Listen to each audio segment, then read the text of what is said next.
Video में हम लोग जो है इंथैल्पी के बारे में डिस्कशन करेंगे। इंथैल्पी बोले तो एनर्जी यानी कि शक्ति, ताकत, है ना। एनर्जी रिएक्शन में कोई भी केमिकल रिएक्शन होता है तो वो दो प्रोसेस के द्वारा होता है।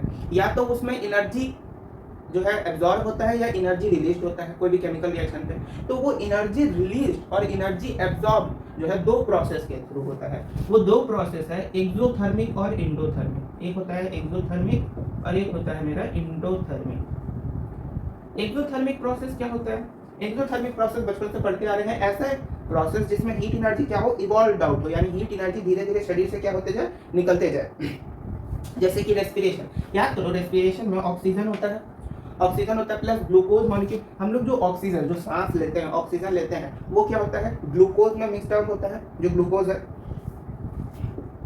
हम लोग के शरीर में जो ब्लड है उसमें ग्लूकोज ही है ना, तो वो जो ग्लूकोज है यानी जो ब्लड है उसमें जब ऑक्सीजन मिक्स आउट होता है तो क्या फॉर्म करता है, CO2 फॉर्म करता है, H2O फॉर्म करता है यानी कार्बन डाइऑक्साइड, हाइड्रोजन, वाटर, और क्या फॉर्म करता है, 38 ATP। याद है कि नहीं, 38 ATP। ये क्या है मेरा सोर्स ऑफ एनर्जी। तो मतलब ऑक्सीजन जो है यहाँ पे ये कैसे प्रोसेस है, एक्सोथर्मिक प्रोसेस है। एक्सोथर्मिक प्रोसेस क्यों है, क्योंकि इसमें एनर्जी क्या हो रहा है, इवॉल्व आउट हो रहा है, यानी सिस्टम से एनर्जी निकल रहा है, इसीलिए कैसा प्रोसेस होगा, एक्सोथर्मिक प्रोसेस होगा। तो यहाँ पे डेल्टा H यानी हीट एनर्जी जो है एक्सोथर्मिक प्रोसेस के लिए हीट एनर्जी का वैल्यू क्या होता है, निगेटिव, और एंडोथर्मिक प्रोसेस के लिए क्या होता है, डेल्टा H का वैल्यू पॉजिटिव। एक्सोथर्मिक के लिए निगेटिव हो गया और डेल्टा H के लिए क्या हो गया, पॉजिटिव हो गया। तो यहाँ पे delta H is equal to -38 ATP मतलब एडिनोसाइन ट्राइफॉस्फेट। उसी तरीके से जैसे अगर हम कार्बन लेते हैं, ठीक है, कूल है, कार्बन में अगर ऑक्सीजन दे तो ये मेरा क्या बन जाएगा, CO2, कार्बन डाइऑक्साइड, और एनर्जी रिलीज होगा कि नहीं होगा, एनर्जी रिलीज होगा। ये कैसा एनर्जी होगा, हीट एनर्जी होगा। तो यहाँ पे भी डेल्टा H का वैल्यू क्या होगा, निगेटिव होगा, क्योंकि हीट एनर्जी जैसे ही इवॉल्व हो रहा है, यानी हीट एनर्जी अगर रिलीज हो रहा है, हीट एनर्जी अगर मेरा प्रोडक्ट साइड में आ रहा है तो वो मेरा एक्सोथर्मिक प्रोसेस होगा जिसमें हीट का वैल्यू निगेटिव होगा। निगेटिव क्यों हो रहा है, क्योंकि हीट एनर्जी निकल रहा है, इवॉल्व आउट हो रहा है, हट रहा है। तो कोई भी चीज अगर हट रहा है, कोई भी चीज खत्म हो रहा है तो उसके लिए क्या साइन आएगा, निगेटिव साइन। उसी तरीके से जैसे हम लेते हैं मीथेन CH4, उसमें अगर हम ऑक्सीजन दें 2O2 ऑक्सीजन, तो यहाँ पे मेरा क्या फॉर्म करेगा, carbon dioxide, water, CO2 balance वाला प्लस H2O प्लस एनर्जी। यहाँ पे भी क्या इवॉल्व हो रहा है, एनर्जी। इस केस में भी डेल्टा H का वैल्यू क्या हो जाएगा, नेगेटिव हो जाएगा। यानी जहाँ पे भी एनर्जी इवॉल्व आउट हो, जहाँ पे भी एनर्जी रिलीज हो, वो एक्सोथर्मिक प्रोसेस और उसमें डेल्टा H का वैल्यू नेगेटिव। अब जानते हैं एंडोथर्मिक प्रोसेस को। एंडोथर्मिक प्रोसेस क्या होता है, जिसमें हीट एनर्जी जो है इवॉल्व आउट हो, जिसमें हीट एनर्जी चलिए अब जानते हैं एंडोथर्मिक प्रोसेस को। एंडोथर्मिक प्रोसेस क्या होता है, ऐसा प्रोसेस जिसमें हीट एनर्जी क्या हो, एब्जॉर्ब एनर्जी, यानी कि इसमें हीट एनर्जी का वैल्यू क्या होता है, पॉजिटिव होता है। एक चीज इसमें ध्यान रखना है, एनर्जी जो होगा इसमें वो हमेशा सराउंडिंग के टेम्परेचर के मुकाबले काफी कम होगा। यानी जैसे हम एक बीकर लिए, जैसे एक चीज देखना, एक होता है बेरियम हाइड्रोक्साइड, क्या, बेरियम हाइड्रोक्साइड को जब हम एमोनियम क्लोराइड के साथ रिएक्शन कराते हैं, जब बेरियम क्लोराइड को एमोनियम क्लोराइड के साथ रिएक्शन कराते हैं तो मेरा क्या फॉर्म हो जाता है, बेरियम क्लोराइड, एमोनिया और H2O। अब यहाँ पे इस चीज को बहुत ध्यान से समझना। हमने क्या किया, एक बीकर लिया, ठीक है, एक ये बीकर है मेरे पास। इस बीकर में जो है ये मेरा ये क्या है, aqueous barium hydroxide plus NH4Cl। अब यहाँ पे होता क्या है कि aqua solution of barium hydroxide और सोडियम एमोनियम क्लोराइड और बेरियम हाइड्रोक्साइड जो होता है ये इतने ज़्यादा बहुत कूल रिएक्शन होता है। मतलब जैसे इन दोनों अगर रिएक्ट करेंगे ना तो विदिन 5 मिनट्स, जैसे अगर बेरियम हाइड्रोक्साइड जो है सोडियम एमोनियम क्लोराइड के साथ रिएक्ट करेगा तो विदिन 5 मिनट्स इनका टेम्परेचर जो है -20 डिग्री सेल्सियस तक गिर जाएगा। जिसके कारण होता क्या है कि इसमें क्योंकि हमने बेरियम हाइड्रोक्साइड और एमोनियम क्लोराइड रखा है, इसके सराउंडिंग में जो इस बीकर के टेम्परेचर है, इस बीकर के सराउंडिंग में जो इसका टेम्परेचर है वो कैसा है, हीट है।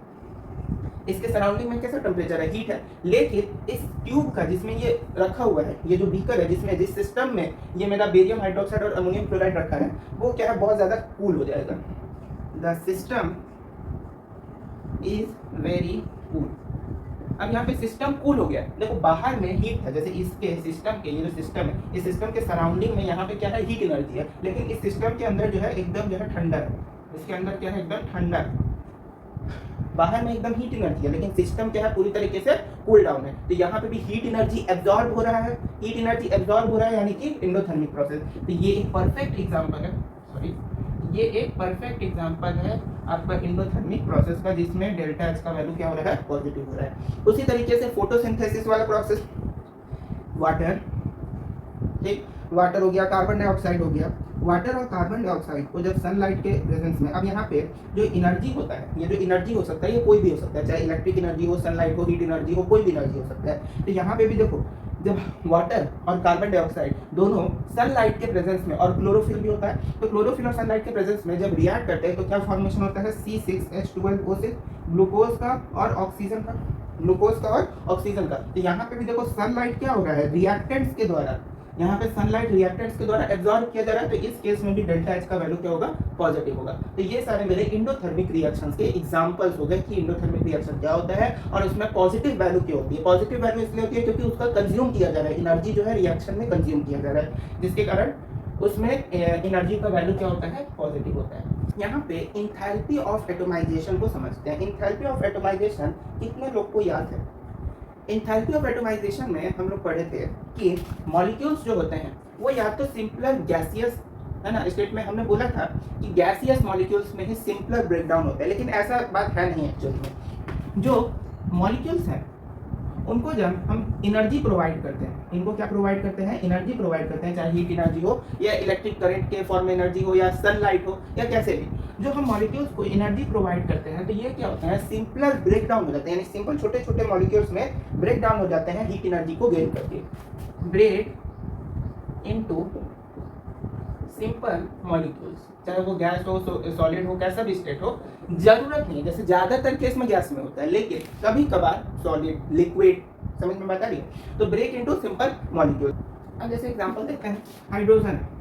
हाइड्रोजन को हमने क्या किया कि हीट एनर्जी प्रोवाइड किया।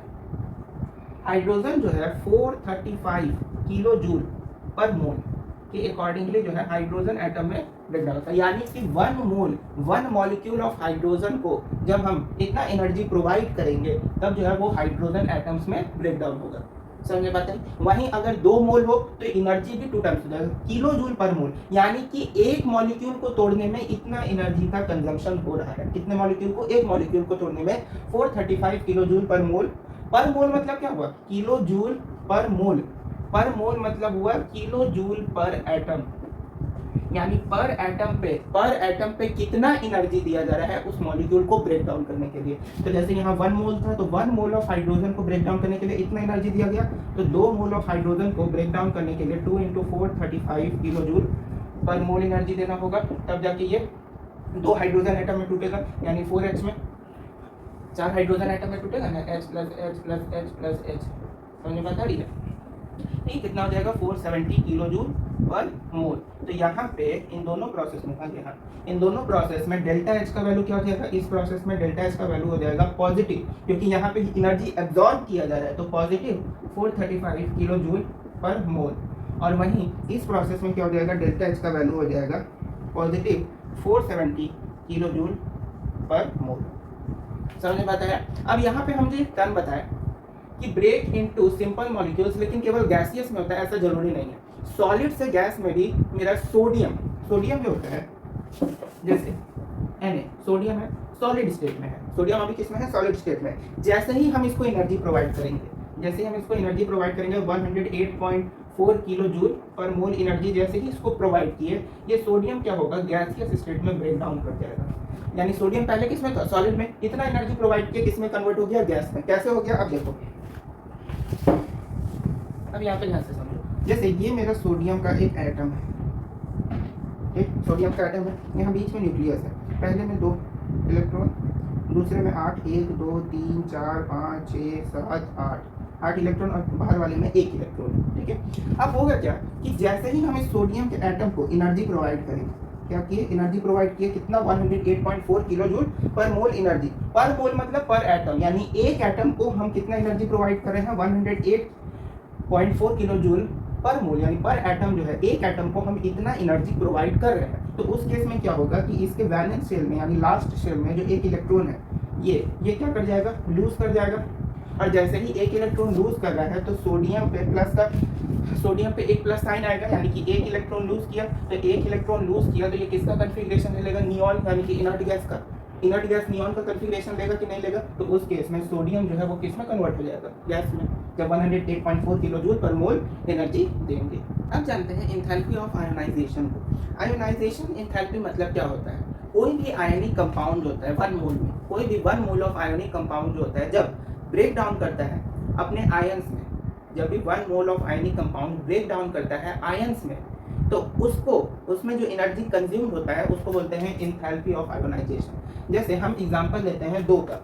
एंथैल्पी ऑफ आयोनाइजेशन या तो बहुत ज़्यादा भी हो सकता है, बहुत कम भी हो सकता है। कैसे, जैसे एक सोडियम और एक नाइट्रोजन, सोडियम और नाइट्रोजन 2 हैं, इन दोनों का एग्जाम्पल लेके बताते हैं। अब देखो सोडियम जो होता है इसके सराउंडिंग में 1 2 3 4 5 6 7 8 9 10 और एक 11 इलेक्ट्रॉन्स होते हैं इसके सराउंडिंग में।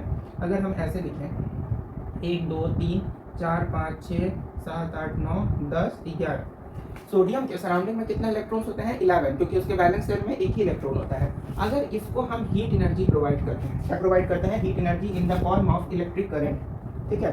तो क्योंकि सोडियम के पास अगर ध्यान से देखें तो एक इलेक्ट्रॉन एक्स्ट्रा है, सोडियम के पास एक इलेक्ट्रॉन एक्स्ट्रा है। अगर सोडियम अपना एक इलेक्ट्रॉन लूज कर देगा तो उस केस में वो नियॉन का कन्फिग्रेशन ले लेगा, यानी इनर्ट गैस का। तो सोडियम क्या किया, अपना एक इलेक्ट्रॉन लूज करके Na+ बना, यानी कि वो क्या किया, अपना एक इलेक्ट्रॉन लूज कर दिया।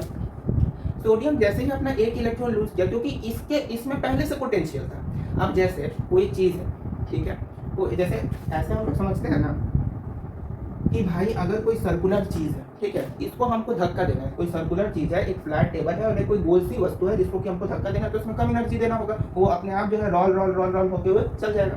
लेकिन अगर कोई एक स्क्वायर शेप का बक्सा टाइप है, उसको हमको हाई एनर्जी देना होगा, क्योंकि उसका मूविंग टेंडेंसी है नहीं, जबकि जो सर्कल होता है इसका मूविंग का टेंडेंसी होता है, यानी घूम सकता है, लेकिन स्क्वायर तो घूम सकता नहीं है। तो इसमें हमको क्या करना होगा, हाई एनर्जी देना होगा, और इसमें जो है हमको लो एनर्जी देना होगा। उसी तरीके से सोडियम के पास पहले से ये टेंडेंसी था कि वो अपना एक इलेक्ट्रॉन लूज कर सकता है, तो वो एक इलेक्ट्रॉन लूज कर सकता है। तो ये जो इलेक्ट्रिक करंट हम लोग इसको दिए वो बहुत कम दिए, क्योंकि थोड़ा सा ही उसको हम लोग एनर्जी देंगे वो अपना इलेक्ट्रॉन लूज कर देगा। लेकिन नाइट्रोजन जो होता है, नाइट्रोजन इसका टेंडेंसी होता है इलेक्ट्रॉन को गेन कराने का, लेकिन हम लोग जबरदस्ती करके इससे इलेक्ट्रॉन को लूज करा रहे हैं। तो इलेक्ट्रॉन जब इसमें लूज करा रहे हैं तो इसको हाई अमाउंट में एनर्जी देना होगा, इसको हाई अमाउंट में एनर्जी देना होगा।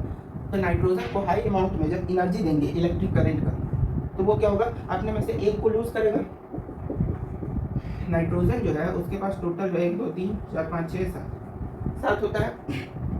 अब हम जबरदस्ती करके इससे क्या कर रहे हैं, एक इलेक्ट्रॉन को लूज करा रहे हैं। तो एक इलेक्ट्रॉन ये जो लूज कर रहा है तो उसमें हाई एनर्जी देना होगा, क्योंकि इसका तो टेंडेंसी है इलेक्ट्रॉन को गेन करना। तो इलेक्ट्रॉन गेन ना करके हम इसे इलेक्ट्रॉन लूज करा रहे हैं, तो उस केस में इसमें हाई एनर्जी देना होगा।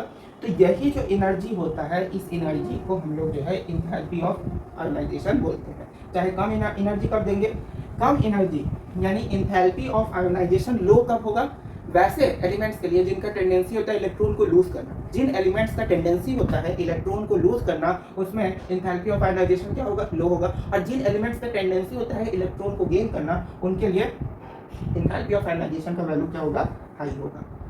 अब बात करते हैं बॉन्ड एंथैल्पी का। बॉन्ड एंथैल्पी यानी कि बॉन्ड डिसोसिएशन एंथैल्पी, यानी बॉन्ड एनर्जी को, यानी जो दो एटम से दो मॉलिक्यूल्स के बीच में या दो एटम्स के बीच में जो बॉन्ड होता है, उनको ब्रेक डाउन करने के लिए जिस एनर्जी का हम लोग यूज करते हैं, जिस एनर्जी को कंज्यूम करते हैं, that is the bond enthalpy या बॉन्ड डिसोसिएशन एंथैल्पी।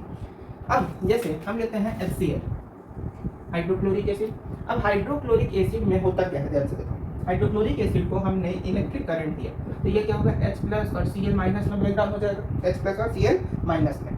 अब यहाँ पे ध्यान से देखो, हुआ ये हाइड्रोजन है, ये क्या है, क्लोरीन है। 1 2 3 4 5 6 7 क्लोरीन है। इनके बीच में यहाँ पे बॉन्ड है, यहाँ पे क्या है, इनके बीच में बॉन्ड है, ये बॉन्ड है, ठीक है।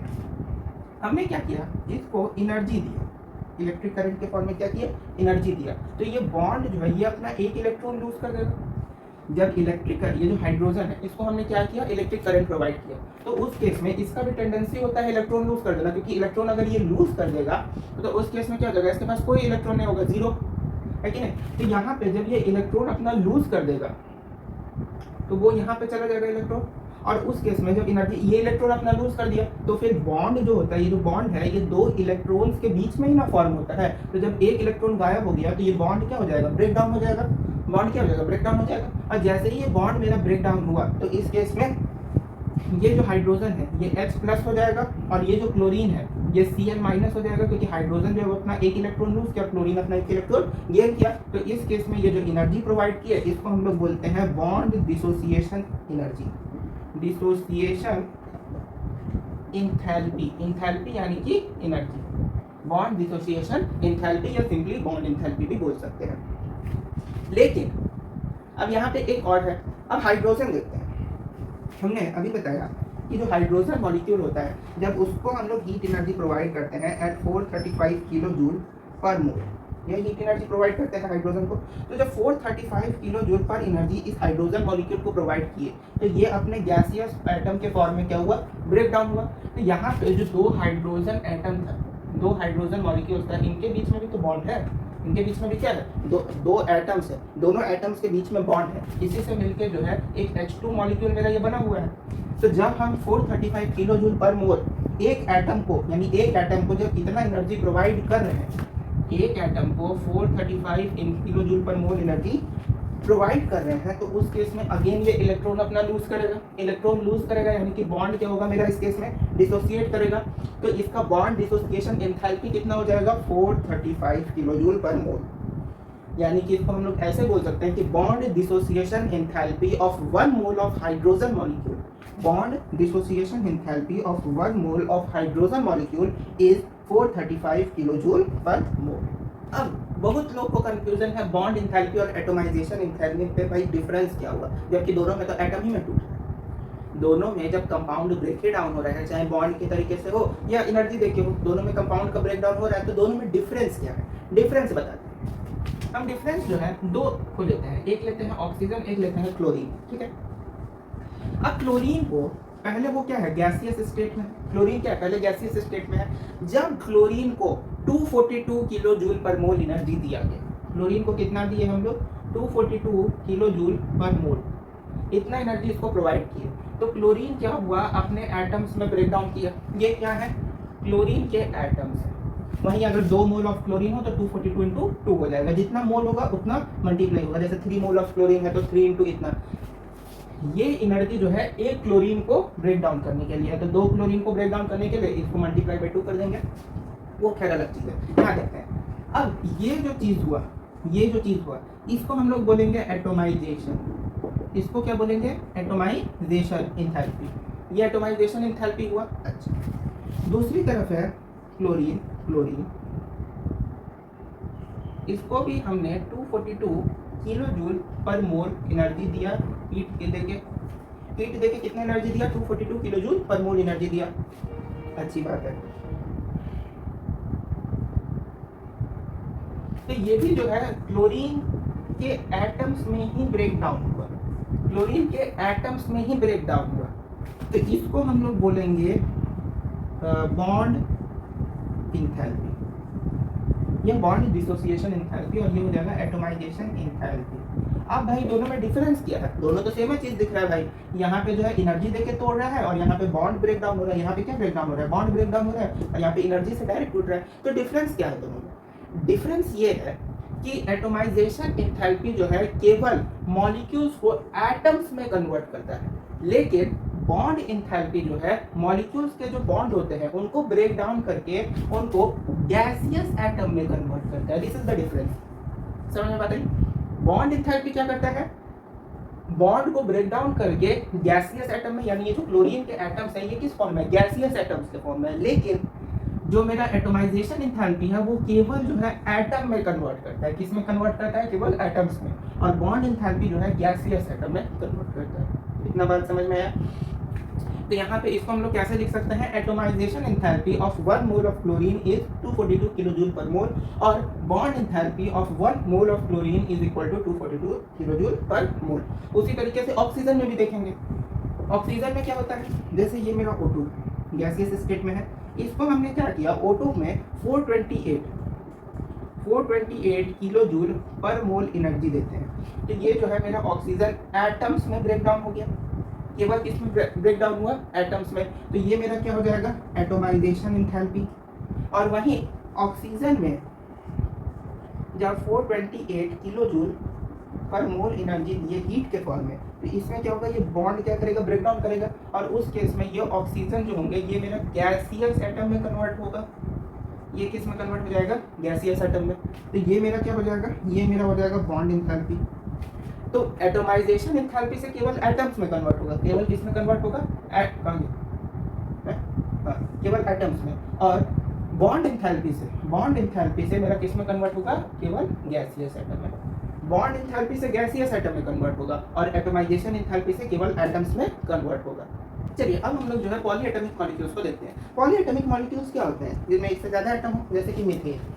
अब पॉलीएटॉमिक मॉलिक्यूल्स जो होते हैं ना, उनको एनर्जी जो है जो हम लोग प्रोवाइड करते हैं वो 1000 के रेंज में चला जाता है। कैसे 1000 के रेंज में चला जाता है, क्योंकि इसमें जो है पॉलीएटॉमिक यानी एक से ज़्यादा एटम्स होते हैं, तो हर एटम्स को अलग अलग एनर्जी प्रोवाइड करना होता है, जिससे कि एनर्जी का कंजम्पशन बहुत ज़्यादा हाई होता है पॉलीएटॉमिक मॉलिक्यूल्स में, क्योंकि वाइब्रेट भी हल्का हल्का करते रहते हैं। अब जैसे हमने CH को लिया, हाइड्रोजन, ये एक H हुआ, ये एक हाइड्रोजन हुआ, ठीक है। अब होता क्या है कि हम जो है इसको 1665 किलो जूल पर मोल एनर्जी दे रहे हैं। कितना एनर्जी प्रोवाइड कर रहे हैं, 1665 किलो जूल पर मोल एनर्जी इसको हम प्रोवाइड कर रहे हैं। तो ऐसा बात नहीं है कि हम इसको 1665 kilo joule of per mole of energy we provide in 1 mole of methane and it break down suddenly। ऐसा नहीं होता कि 1 मोल मीथेन में इतना एनर्जी दी और वो टूट के अलग हो गया, ऐसा नहीं होता। सबसे पहले क्या होगा कि सबसे पहले देखो होता कैसे, CH4 है। अब इस CH4 में होगा क्या कि अब होता कैसे है, जैसे मीथेन है, मीथेन को सबसे पहले 427 किलो जूल पर मोल एनर्जी दी। तो ये क्या हुआ, CH3 और H, यानी कि इसमें से एक हाइड्रोजन क्या हुआ, केवल अलग हुआ। फिर अगेन जब CH3 में 439 किलो जूल पर मोल एनर्जी देते हैं, तो उस केस में वो क्या होता है,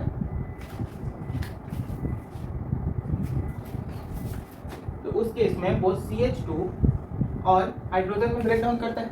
अगेन जब इस CH2 को 452 किलो जूल पर मोल एनर्जी देते हैं, तो ये मेरा CH और H में ब्रेक डाउन करता है।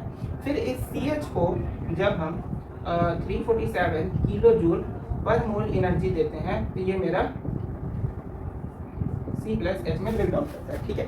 अब यहाँ पे हम लोग देख रहे हैं कि जैसे जैसे कंपाउंड छोटा होता जा रहा है, वैसे वैसे एनर्जी का कंजम्पशन भी क्या होता जा रहा है, लो होता जा रहा है। होता क्यों है, देखो यहाँ पे ये जो कार्बन है, क्योंकि इसका कैपेसिटी क्या है, ये बॉन्ड को क्या कर रहा है, शेयर कर रहा है। इसमें तो हम लोग जानते हैं हाइड्रोकार्बन का कंपाउंड है तो शेयर कर रहा है बॉन्ड को। इसमें वो क्या रहा है, ये एक नॉन पोलर मॉलिक्यूल है। ये क्या है, एक नॉन पोलर मॉलिक्यूल है। नॉन पोलर मॉलिक्यूल है तो याद करो, जो नॉन पोलर मॉलिक्यूल्स होते हैं जिनमें पॉजिटिव साइन नहीं होता है, मतलब कि जैसे अगर हम हाइड्रोजन लें H2, तो ये भी क्या है, एक नॉन पोलर मॉलिक्यूल है कि नहीं है। तो क्योंकि यहाँ पे ये पूरा तरीके से स्टेबल है, पूरी तरीके से क्या है, स्टेबल है। अब याद करो, जब स्टेबल कंपाउंड को हमको अनस्टेबल करना हो तो उसके लिए ज्यादा अमाउंट ऑफ एनर्जी देना होगा, और अगर कोई अनस्टेबल कंपाउंड है उसको ब्रेक डाउन करना है तो उसके लिए हमको कम एनर्जी देना होगा। अब यहाँ पे समझो, CH4 क्या है, पूरी तरीके से स्टेबल कंपाउंड, पूरी तरीके से स्टेबल कंपाउंड है, तो उसको हम क्या किए, एनर्जी प्रोवाइड किए, तो CH3 CH में टूटा। अब अगेन फिर क्योंकि अब ये धीरे धीरे क्या हो रहा है, अनस्टेबल होता जा रहा है, अनस्टेबल होता है यानी इसकी स्टेबिलिटी खत्म होती जा रही है, इसकी स्टेबिलिटी क्या होती जा रही है, खत्म होती जा रही है। तो हमको और ज्यादा एनर्जी प्रोवाइड करना होगा, क्योंकि जब स्टेबल था तब तो टूट गया, ठीक है। लेकिन जब जैसे जैसे उसकी स्टेबिलिटी खत्म होती जा रही है, अब CH3 है, CH3 कहीं से भी पूरी तरीके से स्टेबल नहीं है, तो उसको ज्यादा एनर्जी प्रोवाइड करना पड़ा है, और उसके कंपैरिजन में CH2 को भी ज्यादा एनर्जी प्रोवाइड करना पड़ा है। यानी जैसे जैसे कंपाउंड में हाइड्रोजन की संख्या घट रही है, उस तरीके से एनर्जी जो है वो इंक्रीज कर रहा है। समझ में बता रहा है। और इन सारे एनर्जी का जब तुम सम करोगे, यानी 427 प्लस 439 प्लस 452 प्लस 347, तो ये तुम्हारा टोटल 7 9 14 5 2